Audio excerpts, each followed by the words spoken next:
large collective acts. The underlying message of this predominant ecological ideology is a deeply conservative one. Any change can only be the change for the worse. So what is wrong here?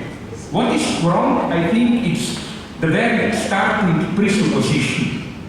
To put it simply, the presupposition that there is something like nature which we humans, with our hubris, with our will to dominate, disturb its patterns of balance, and which somehow should be restored, the natural balance.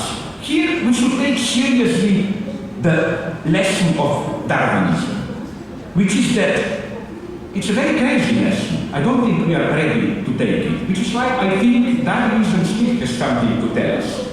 The true core of Darwinism, as all progressive Darwinists like Stephen Jay Gould will tell you, is not that right-wing rubbish, life is struggle, the stronger wins. No, the lesson is that nature itself is not natural, it's denaturalized. Nature tinkers, improvises with great losses and catastrophes accompanying every limited success. The logic, nature is not a harmonious pattern of seasons, change, balance, reproduction. Nature is one big chaos catastrophe which is from time to time contained in a fragile balance, but then it explodes again. Are we aware how true this is for us? What is our main source of energy today? Oil. But we know that oil is organic remainder. Sometimes we can even recognize their traces of plants, animals, and so on. Can we even imagine what kind of unbelievable ecological catastrophe had to have happened so that we have our oil reserves? This is nature. And so I think that my first conclusion, ideology at its purest, is precisely this idea that we humans are maybe too active, intervening, disturbing some pre-existing balance. As psychoanalysts of Lacanian orientation, me and my good friend Thanos, we know Jacques Lacan's motto, the big other doesn't exist. I think we should extend this to nature. The first premise of a truly radical ecology should be nature doesn't exist. Namely, nature is this maternal deity, if you want, Gaia, substance which we humans disturbed, and then the balance of which should be restored. If you read really intelligent biologists and geologists of the earth today, they will tell you many funny and at the same time terrifying stories. Like the main conclusion, which I find breathtakingly fascinating, is that the natural equilibrium of our earth is already to such an extent accommodated to human pollution that if, let us imagine, human pollution were radically to stop or to diminish, it would have caused a breathtaking imbalance catastrophe of natural reproduction itself. Nature, as it were, already includes our pollution into its reproduction. So again, what we need is ecology without nature, ecology which accepts this open, imbalanced, denaturalized, if you want, character of nature itself. Nature improvises, tinkers, and so on. Nature are not stable patterns.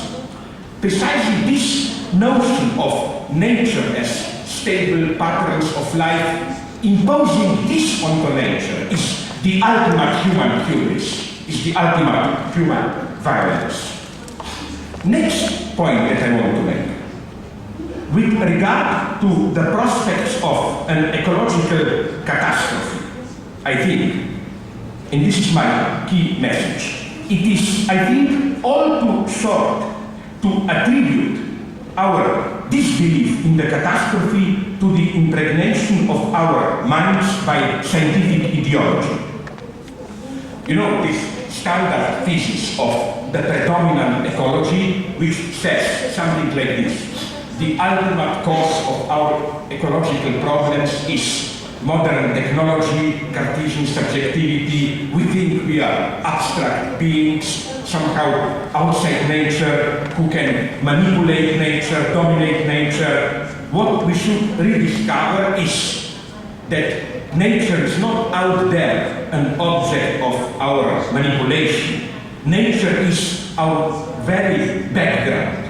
We are wired, in physical sense, to nature, embedded in nature.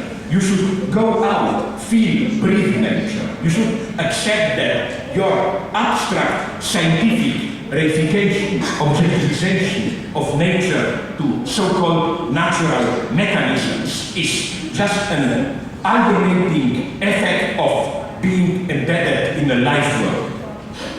I think that far from offering a solution, this kind of reference to our immediate living experience is the cause of the problems. Why? I claim that it is precisely because of this continuing feeling of being embedded in a natural environment that we cannot take and do not take the ecological threat seriously enough. Look, let's be frank. First, apart from catastrophic effects like your fires that we see from time to time, are we aware that the very notion of ecological crisis is a scientific one, like ozone hole? I'm sorry to tell you, but look up as much as you want, you will see no hole out there. We have to rely on science, but my main point is the following one.